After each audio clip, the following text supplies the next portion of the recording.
Okay, so this is called It's Not the Words that Are Used, but Who Says Them That Matters. And this is about my 10th, 11th draft, and it's also the thing I did at my first ever attempt at the James Street Tavern in Oxford on Thursday, the 18th of November 2021. On that night, I didn't get a chance to do the whole thing, so this is the thing in its magnificent completeness. And it goes like this. So there's an old Arab saying that says we should pay attention to the words that are said, not who says them. And although I can kind of see that's wise, I think actually in practice often that's far from the case. In 2017, someone in the public sphere said that we've had enough of experts. Sorry. Now, if I told you that it was National Treasurer Sir David Attenborough who said that, you might say, well, that's very humble.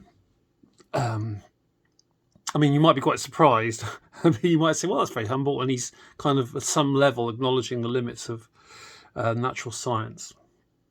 On the other hand, if I told you that the person who said that was the current Secretary of State for Levelling Up, the Secretary of State for Housing and Communities, and Minister for Intergovernmental Relations. Now, that's, as far as I can make, 3 jobs. So that even goes wider than people like Geoffrey Cox, who just had 2, a QC and an MP. And also, this person, in addition to those 3 posts, is also one of the most famous clients of Cinderella's A Go-Go in Aberdeen, where he was seen throwing some shapes late at night recently. None other than Michael Gove. You might be less surprised. Now, a couple of years ago, I needed to have root canal surgery. Well, more than 2, about 3 or 4 years ago. And it was carried out by a woman who had her own practice. She's about sort of mid-40s. Been a dentist all her life, I understand. Well, not all her life, but since she qualified. She'd been through quite a rigorous process of, training and then doing some dentistry under close supervision and so on. So one could deem, or could say from that, she could be seen as being quite adroit, highly competent, even expert at dentistry.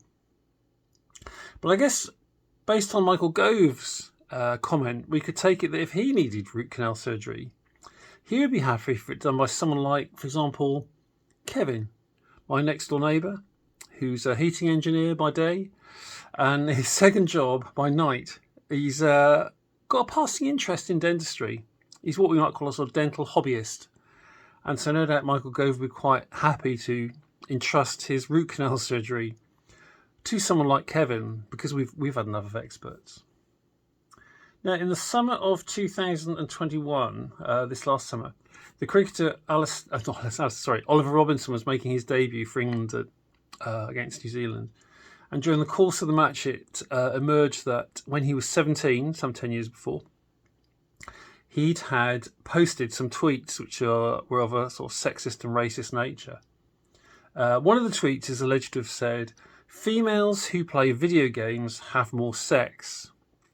Now, I assume in interpreting this, we might say that, well, maybe he was confusing correlation with causality. Or maybe he was just talking bollocks. But anyway, Robinson was required to make an apology to the media, or we are told that, to his teammates, and he was also banned from the next test and also from playing for Sussex. And I can imagine he was quite glad to have some time away from the media spotlight. Now, at this time, many people who were expert at cricket commentary, but probably less expert at the philosophy of moral and ethical behaviour, were quick to condemn him.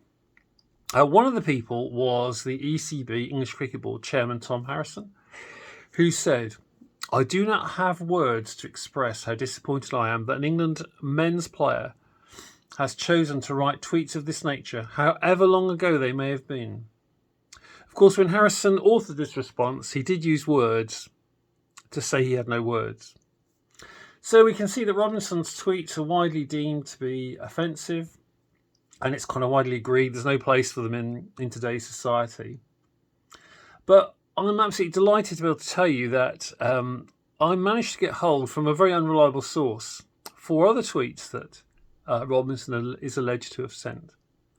The first one was posted when he was with an under-18 county team. They were playing a pre-season friendly in Scotland. And at the post-match meal, he said, "I sat with one of the umpires, who it turns out is also a driving instructor. I asked him how he keeps the natives off the booze long enough for them to pass the driving test." SMH. For those of you under 60, that means shake my head. That's not good, is it? Racist, and a rather unreflective take on racial stereotyping there. The second tweet was published after a marathon. A teammate of Robinson's ran a marathon to raise money for charity. Robinson was there at the end to support him. He didn't actually run the marathon. Not that I'm saying he should have done, but and while he was there, he saw a disabled athlete who was all wrapped in those silver blankets that they have at the end of marathons. And then he tweeted that he'd said to her, "Are they going to put you in the oven next?" LOL.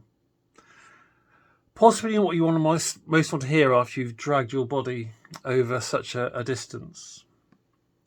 Then we have a tweet he sent to a teammate where he'd been to a club. He played in a county second team game. They went to a club afterwards where there were quite a lot of gay people there. And he said he referred to the gay men as tank-topped bum boys.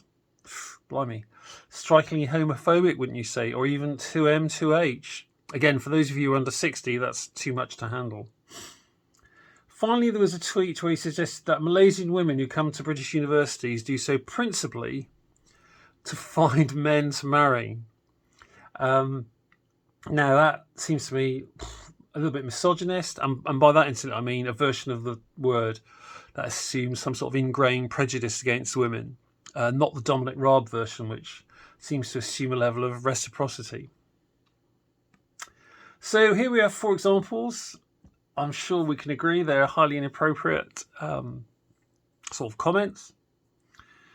Of course, the thing is that of those 4 extra ones, 2 of them were made by the Duke of Edinburgh, and far from being condemned, they were widely described as gaffes and used as a way to describe the Duke's tremendous character. The other 2 were comments made by Boris Johnson.